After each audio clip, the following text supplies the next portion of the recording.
एक जलीलुल कदर पैगंबर के जिंदा आसमान से नाजिल हो जाने का वाकया कोई मामूली वाकया नहीं है। हमने रवायतों में क्या पढ़ा, ये कि वो आसमान से जिंदा जमीन पर आ जाएंगे, लोगों के सामने नाजिल होंगे, दमिश्क के एक मीनार पर नाजिल हो जाएंगे। यही सब कुछ सुन चुके हैं ना, ये मामूली वाकया है। यानी ये बात क्या महज ये सुनकर कबूल कर ली जाएगी?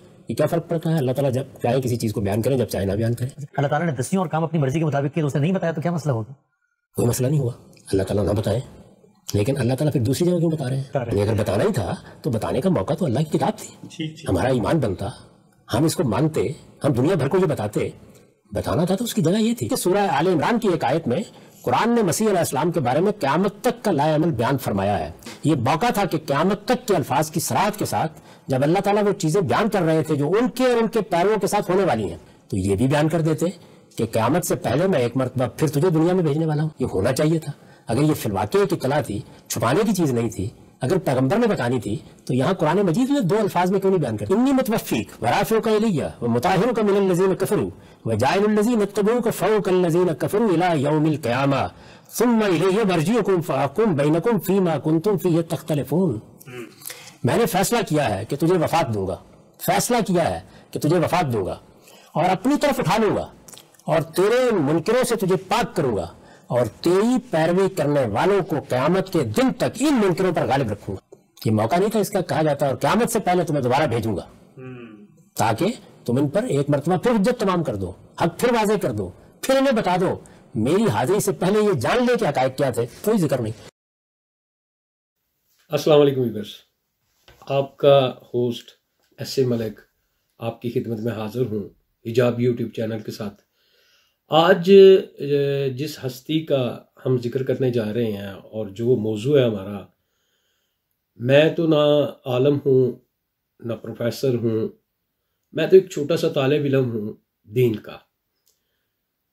लगाव है दीन से, दीन के अलावा बुजुर्गान दीन से, और जहाँ से भी इल्म हासिल हो, अल्लाह ताला की ज़ात ने जो भी कलाम इंसान से किया है, कोशिश करता हूँ उसको हासिल कर सकूँ। एक मसला जो काफ़ी अरसे तक था और उस पर काफ़ी उलमाए कराम ने बड़ा दलील के साथ जवाब भी दिया, लेकिन इसके बावजूद जिस हस्ती को जवाब मिला वो फिर भी तस्लीम करने को तैयार नहीं। आइए पहले तो हम उस हस्ती को जानने की कोशिश करते हैं कि ये शख्सियत की बैकग्राउंड है क्या, बायोग्राफी क्या है। उसकी वजह मैं आपको बताऊंगा कि बायोग्राफी में जाने का मतलब हमारा है क्या। देखें, ये हैं जवेद अहमद गामदी साहब। इनके मतलब जो इन्फॉर्मेशन मुझे मिली है वो ये है कि ये शायर हैं, मुफस्सर हैं, ये तो हम सब जानते हैं। ये स्कॉलर हैं, बहुत बड़े दीन के दानश्वर हैं और बड़ी ही आला तबीयत के मालिक हैं, इसमें कोई शक नहीं। और ये बड़ी ठंडी सी तबीयत के मालिक हैं। 1951 में जीवन शाह में आप पैदा होते हैं और आपके वालिद साहब मोहम्मद तफैल जुनैदी सूफी बुजुर्ग मशहूर हुए। दो बहनें थीं, अकलौते भाई थे। मौलवी नूर मोहम्मद से, नूर अहमद साहब से इन्होंने बुनियादी तालीम हासिल की, फिर लाहौर चले आए। यहाँ इनकी मुलाकात अमीन अहसन इस्लाही साहब से होती है, जो कि ये अपने व्लॉग्स में, इंटरव्यूज़ में काफ़ी दफ़ा उनका जिक्र खैर कर चुके हैं। मौलाना अब्दुल आला मदूदी साहब उनके शागिर्द रहे हैं, वो भी एक आलम थे। आपको सबसे ज़्यादा जो मुझे बायोग्राफी में समझ आया वो अपने दादा से बड़ा लगाव था, नूर इलाही। और वो क्यों उनके साथ लगाव था कि आप जितने भी अपने इलाके में मसाइल उठते या कोई लोग लड़ाई झगड़े में फंस जाते तो उनकी सुलह कराने में बड़े मशहूर थे। तो जब गामदी साहब ने चाहा कि अपने दादे का नाम अपने नाम के साथ जोड़ना, तो उनको किसी ने बता दिया कि अरबी में मुसल्ला को, मुसला यानी इस्लाह यानी सुलह करवाने वाले को अरबी जुबान में गामदी कहा जाता है। तो इससे इन्होंने अपने नाम के साथ गामदी लगा लिया दादा की निस्बत से। ये पसे मंजर देखते हुए मेरा सिर्फ ये मकसद है कि इनके वालिद साहब जो थे वो सूफी बुजुर्ग थे, मशहूर थे। बचपन से ही इन्होंने तसव्वुफ की दुनिया में कदम रखा, तालीमात हासिल की। वो रंग भी इनकी शख्सियत में मिलता है। अब मैं आपको बताता हूं कि मैं ये क्यों बायोग्राफी में चला गया हूं।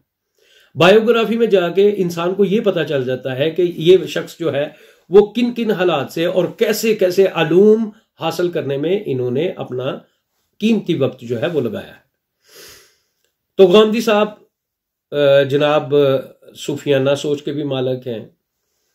तकरीबन इसके अलावा तमाम फिरके जो हैं उन पर इन्होंने बाकायदा सर्च की, बाकायदा उसको पढ़ा। मैंने जैसे पहले कहा कि बहुत अच्छे मुफस्सर हैं, स्कॉलर हैं, बल्कि दानश्वर हैं। तो इनमें हमें ये चारों ही रंग मिलते हैं।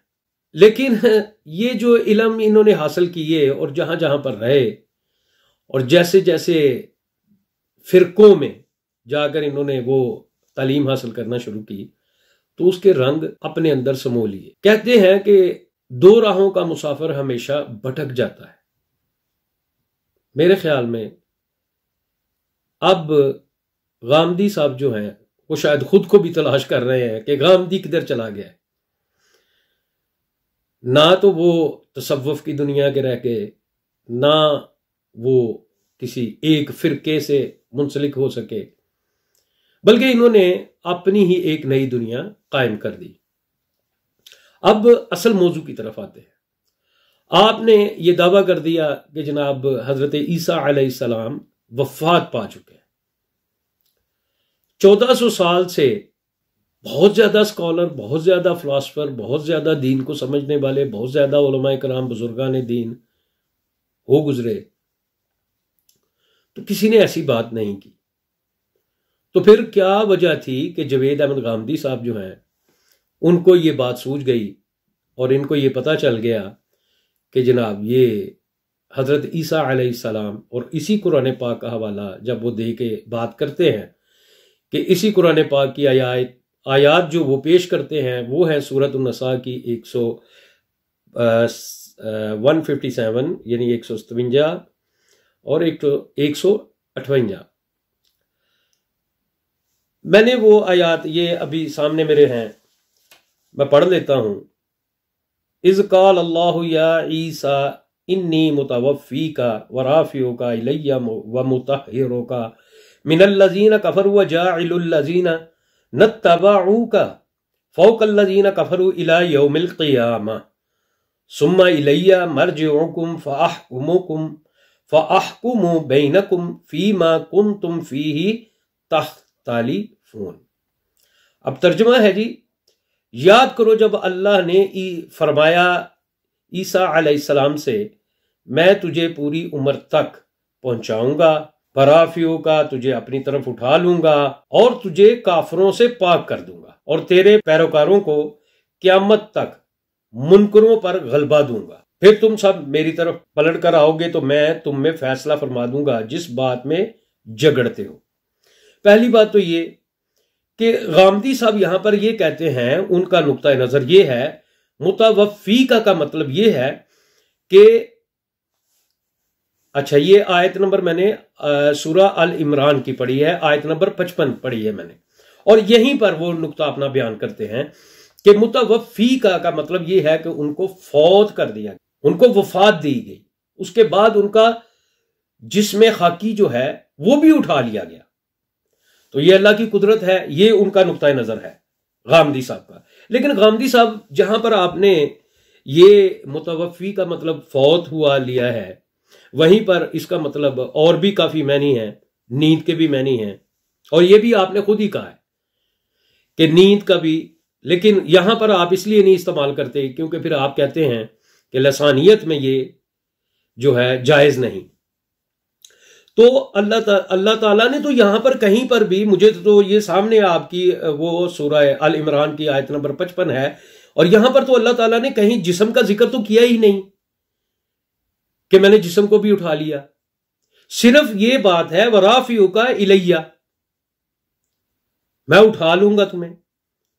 अब यहां पर जिस्म का कोई एक लफ्ज भी नहीं लिखा गया जो आपने खुद से, अगर आपके मतलब का हो तो आप खुद से वो लफ्ज इस्तेमाल कर सकते हैं, लेकिन जहां पर मुतवफ़ी का दूसरा मतलब लेना चाहें और यहां पर लिखना चाहें तो वो आप इजाजत नहीं देते।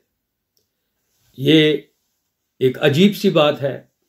आप इतने समझदार और दीन को इतना गहरा समझने वाले शख्स से ये तो बिल्कुल ही, मैं मेरे जैसा शख्स जो है, जो एक तालिब इल्म है, वो तो कभी भी आपसे ये उम्मीद नहीं रखता कि आप इस तरह की बात भी कर सकते हैं।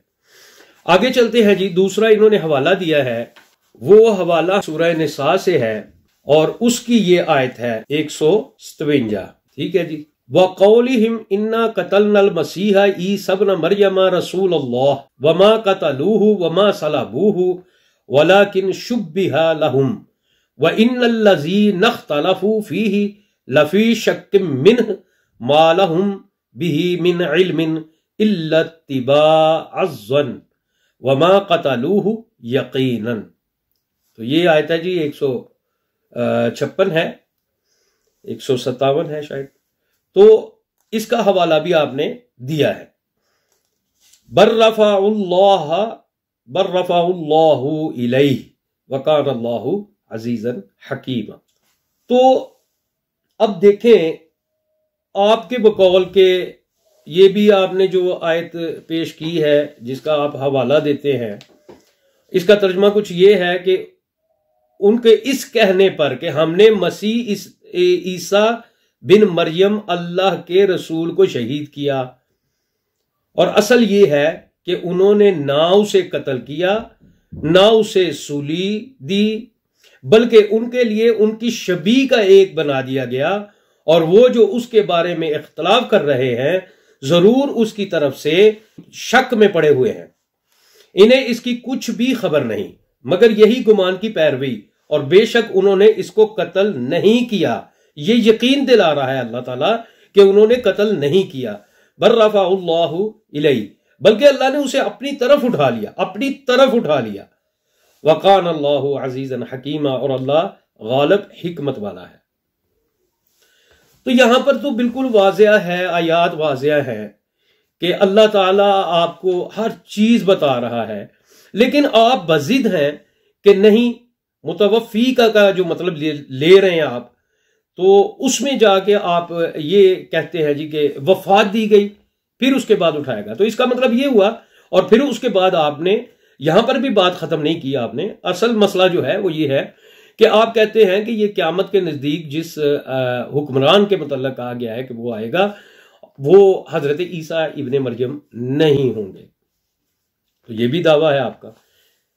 गांधी साहब, मैं कुछ भी अपनी तरफ से तो खैर कोई एक लफ्ज भी इस्तेमाल नहीं कर सकता, लेकिन ये देखिएगा अल्लाह ताला कुरान पाक में सूरह अल इमरान आयत नंबर ये है जी 158, इन्ना मसला ईसा इंदल्लाहि का मसाली आदम। ईसा की कहावत अल्लाह के नजदीक आदम की तरह है। खलकहु मिन तुराबिन सुम्मा काला लहू कुन फयकून, उसे मिट्टी से बनाया फिर फरमाया हो जा, वो फौरन हो जाता है। अल हक्कु मिर रब्बिका फला तकुम मिनल मुमतरीन, ऐ सुनने वाले ये तेरे रब की तरफ से हक है, तो शक वालों में ना होना। ये अल्लाह ताला ने फरमा दिया। अल्लाह ताला ने अपनी इन आयात को भी उसकी वजाहत यहां पर फरमा दी कि इन लोगों की तरह शक में तुम ना रहना। फमन हाज्जका फीहि मिन बादि मा जाअका मिनल इल्मी फकुल तआलू नदू अबनाअना व अबनाअकुम व निसाअना व निसाअकुम व अनफुसना व अनफुसकुम। अच्छा जी, फिर ऐ महबूब तुमसे ईसा के बारे में हुज्जत करें बाद इसके कि तुम्हें इल्म आ चुका, तो इनसे फरमा दो आओ हम बुलाएं अपने बेटे तुम्हारे बेटे और अपनी औरतें और तुम्हारी औरतें और अपनी जानें और तुम्हारी जानें, फिर मुबाहला करें तो झूठों पर अल्लाह की लानत डालें। सुम्मा नब्तहिल फनजअल लानतल्लाहि अलल काज़िबीन, झूठों पर अल्लाह की लानत करे। अब देखें यहां पर मजीद वजाहत मिल जाती है। वहीं पर ये 55 है, ये 58 है, ये 56 है, 57 है, 55 है। 55 से आगे जाते हैं हम लोग तो 58, 59, ये आपको वजाहत मिल जाती है कि अल्लाह ताला यही फरमा रहे हैं कि ए रसूल सल्लल्लाहु ताला अलैहि वसल्लम, आपको इल्म आ चुका, अब आप इनकी बातों में ना आए, बल्कि इनसे कहें कि आप मुबाहला कर ले मेरे साथ, और अपनों को ले आओ, मैं अपनों को ले आता हूं, जाने रख देते हैं और लानत डालते हैं झूठों पर। तो इसके बावजूद गांधी साहब आपको अगर यकीन ना आए तो फिर तो कुरान पाक भी आपके लिए कोई अहमियत नहीं रखता। अजीबो गरीब सी शख्सियत है आप। अल्लाह ताला ने जब खुला फरमा दिया, आयात में, कुरान पाक में ही फरमाया है, जब भी कभी, मैं तो इतना समझा हूं तालिब इल्म होने की हैसियत से कि जब तक सियाको सबाक में नहीं जाते तब तक आप उस जगह पर पहुंच नहीं सकते कि असल बात क्या है। जैसे अब आप देखें कि इन्ना अंज़लनाहु फी लैलतिल क़द्र, अब यहां पर अंज़लना का लफ्ज़ है, नाज़ल हुआ कदर वाली रात में। अब नाज़ल क्या हुआ, ये आगे वजाहत है। तो अगर इसी चीज को पकड़ के बैठ जाएंगे कि ये नाज़ल हुआ, और जिसने भी यहां तर्जमे किए हैं तो वो मुख्तलिफ हैं, उन लोगों ने ये भी लिखा है कि यहां पर कुरान पाक नाज़ल हो रहा है। हालांकि मैंने पहले भी ये अर्ज की कि कुरान पाक जो है वो किताबी सूरत में नहीं आया, और ना ही हमें कहीं मिलता है कि सूरह अलग जो है वो रमज़ान के महीने में या आपको रात कदर की रात में, कदर की शब में नाज़ल हुई थी। तो इस तरह से ये दीन में आप एक नया शोशा छोड़ देते हैं। 1400 साल में जितने बुजुर्गाने दीन हुए, जितने आलमे दीन गुजरे, उन्होंने ये मौक़िफ़ कुरान पाक के मुताबिक दुरुस्त समझा। आपको उलमाए कराम ने इसका जवाब भी दिया और बड़ा मुदल्लल दिया, क्योंकि वो आलम है, मैं आलम नहीं हूं। इसके बावजूद आपका ये इस जगह पे रुक जाना, मुझे तो यूं लगता है, माफ कीजिएगा अगर आपको मेरी बात कड़वी लगे, मुझे तो यूं लगता है कि आपने कादियानियों को एक बेहतरीन रास्ता मुहैया किया है। क्योंकि कादियानियों के दरमियान जब वो नबूवत का दावा किया था मिर्जा साहब ने, तो जनाब वहां पर ये मसाइल उठे थे और इन्हीं मसाइल के हल आपने दे दिया। हल आपने यूं दे दिया कि ना तो कोई आएगा, ना कोई आने वाला है, ईसा इब्ने मरियम फौत हो चुके, वो तो आएंगे नहीं, और ये आपको रास्ता मिल गया। अब आप इस पे चले, मेरा हवाला दे दिया करें, औरों का हवाला भी दे दिया करें कि उन्होंने तो ये कहा है। तो आपने उनके लिए एक रास्ता खोला कि इस रास्ते पे जाकर आपका वो मसला जो है वो हल होता है। ये असल में जो ज़हन है ये कादियानियों का है। ये सबसे पहला दावा ही कादियानियों ने किया था कि वो वफात पा चुके, वो नहीं आएंगे, और जिसने आना था वो आ चुका। जब उन पे तनकीद हुई, जब उन पे सवालात हुए, उलमाए कराम ने सवाल किए, तो फिर उनको समझ ना आई कि हम रास्ता कौन सा इख्तियार करें, और काफी उन्होंने चेंजिंग की, और मुसलसल वो इसी रास्ते पे चल रहे हैं और चेंजिंग कर रहे हैं। जैसे आपने खुद ही अपने एक लेक्चर में फरमाया था कि उन्होंने अपना एक मनारा बना लिया, मनारे वाली मस्जिद बना ली, जो कादियान में अभी भी कायम दायम है। तो आप उन लोगों के लिए रास्ता हमवार कर रहे हैं कि जिनका इख्तलाफ सबसे बड़ा। और दूसरी बात, ये यहां पर तकवीयत मिलती है मेरी इस बात को कि आप ये कहते हैं कि किसी भी शख्स को आप कुफर का फतवा नहीं लगा सकते। आपके साथ लोगों ने डिबेट की, आपको समझाने की कोशिश की, लेकिन आप फिर भी उस डिबेट को भी आपने लपेट दिया।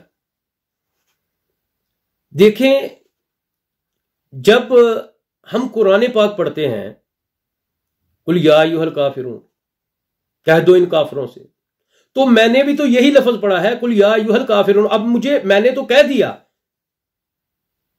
अब दुनिया में कोई भी किसी भी शख्स को पूछता है कि भाई ये कौन है, ये जी काफिर है, ये कौन है, ये जी मुस्लिम है, ये कौन है, ये जी ईसाई है, तो पहचान तो है ना। और वो पहचान आप कहते हो, आपको इख्तियार किसने दिया? तो ये बात मुझे बताएं कि आपको इख्तियार किसने दिया कि आप ये सवाल करें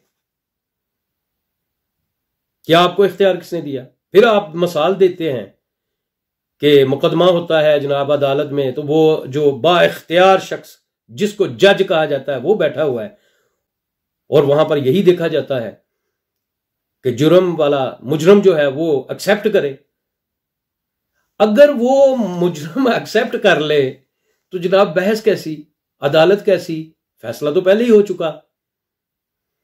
यही चीजें हैं जो आपने खुद फरमाई है, मैंने नहीं कहा। मैंने तो एक लफ्ज भी अभी तक अपनी तरफ से नहीं लगाया, ये आप ही के लफ्ज हैं। तो कभी भी हमने अपनी जिंदगी में देखा है, या किसी भी शख्स से पूछ ले आप जो इस मुआशरे का हिस्सा है या किसी भी मुआशरे का हिस्सा है, अक्सर यह होता है कि मुजरम कभी भी अपने जुर्म को तस्लीम नहीं करता। जो आपने मौकफ पकड़ा हुआ है कि पहले वो तस्लीम करे, वो तो तस्लीम नहीं करता। अब इन्होंने नबूवत का दावा किया, तो उनको जब कुफर का फतवा लगा तो आप ये समझे आप ही के बकौल कि उसने उसको तस्लीम करना चाहिए, तो तस्लीम तो कर लिया, दावा नबूवत कर दिया, ये तो उसने तस्लीम कर लिया। अब आपके बकौल के जब वो तस्लीम कर ले तो फिर हम क्या कहें? फिर जिन उलमा इकराम ने वो फतवा जारी किया था, वो क्यों किया था? उसकी बुनियाद थी, उसकी वजह थी, जिसपे आपका मौकफ मुकम्मल बैठता है कि तस्लीम करे अगला कि हां मैंने ये दावा, मैं अपना ये दावा कबूल करता हूं। और उसने दावा कबूल किया, नबूवत का दावा था, उसने कबूल किया। और उसको अगर कोई काफिर कहता है तो फिर उसको हक हासिल है कि वो कहे। आपने खुद फरमाया, मुसलमान कज़ाब का जिक्र करते हुए आपने फरमाया कि इसीलिए उसको कज़ाब कहा। नबी पाक सल्लल्लाहु तआला अलैहि वसल्लम ने कि झूठा है। अगर आपकी जिंदगी में आपसे कोई झूठ बोलता है तो आप उसको ये नहीं कहेंगे कि आप झूठे हो। तो यही चीज जो है, हर इंसान को यह हक हासिल है कि अगर उसके साथ किसी ने जुल्म किया है तो वो ये कह सकता है कि यह जालिम है। मुआशरों की बात करते हैं तो मुआशरों में भी आप देखें, जहां जहां पर आप अगर एक इंसानियत की बात कर लेते हैं, इंसान जो है अगर किसी जगह पर भी इंसानियत की तजलील हो रही हो तो पूरा मुआशरा खड़ा हो जाता है। और वो कई ऐसी जगह पर हमने देखा है, यूरोप में भी देखा है, लोगों ने खुद फैसला कर लिया, जानों से हाथ धो बैठे लोग फिर जो है वो ये हक हासिल कर लेते हैं। वगरना तो पूरी दुनिया में हक तो है ही नहीं, अवाम का तो कोई हक ही नहीं है। कौन सुनता है? कहां आपने देखा है? इनकलाब जब भी आया है उसने तब्दीली लाया है, और अगर उस वक्त के हुक्मरान को देखा जाए तो क्या वो इजाजत देता है? इस तरह नहीं होता। जब जुल्म इंतहा को पहुंचता है तो फिर अवामें उठती हैं। हमारा जो आपने जो मौकफ इख्तियार किया हुआ है, खुदारा इसको तरक कर दें। बल्कि मैं तो आपसे ये रिक्वेस्ट करूंगा कि आप माशाल्लाह बहुत बड़े स्कॉलर हैं, अपनी ही तसानीफ पढ़ें, उस पर गौर करें, और जो असल गामदी था, जो सूफी के नुतफा से पैदा हुआ था, आप माशाल्लाह एक सूफी के बेटे हैं, आपके दादा देखें लोगों में सुलह करवाते थे, इख्तलाफ नहीं डालते थे। आप सिर्फ शैतान करता क्या है, जैसे कुरान पाक में अल्लाह ताला ने फरमाया है कि वो उसके अमाल को बड़ा खूबसूरती से उसके सामने पेश कर देता है ताकि उसको यही गुमान रहे कि मैं ही अच्छा हूं। और जैसे आप अकलौते थे तो अकलौते होने की वजह से यह भी होता है कि घर में बड़ी मोहब्बत मिलती है, हर जायज नजायज बात को तस्लीम करना पड़ता है क्योंकि अकलौता होता है। और फिर छोटा हो तो उसके साथ ज्यादा मोहब्बत होती है घर वालों की। तो आपको ये बचपन से नसीब हुआ। और याद रखें ये गांधी साहब उस घर में चोर नकद लगाता है, नकब जनी होती है जिस जगह पर कोई माल पड़ा हो। आपका घराना सूफी घराना था, आपके अंदर आज भी जो जद्दोजहद मौजूद है वो यही है, असल हकाइक तक पहुंचना। आप मुतमिन नहीं हो सके, अभी तक आप अपने गामदी को तलाश कर रहे हैं। आप दीन का सितारा बनना चाहते थे, आप बकौल आप ही के कि मैं चाहता था कि मेरा नाम इस तरीके से लोग लें कि दीन के लिए कोई अच्छा काम किया है। तो सर अर्ज ये है कि एक रंग पकड़ें, फिर उस पर तहकीक करें। अगर तसव्वुफ आपको पसंद नहीं तो जो आपको पसंद है उस पर तहकीक शुरू कर दें, उसमें बेहतरी लेके आए। बेहतरी लाने से आपके पास ये हो जाएगा कि आपको समझ आ जाएगी कि असल हकायक हैं क्या। तो ये जैसे आप दावे आपने शुरू कर दिए हैं, सर इस तरह नहीं है।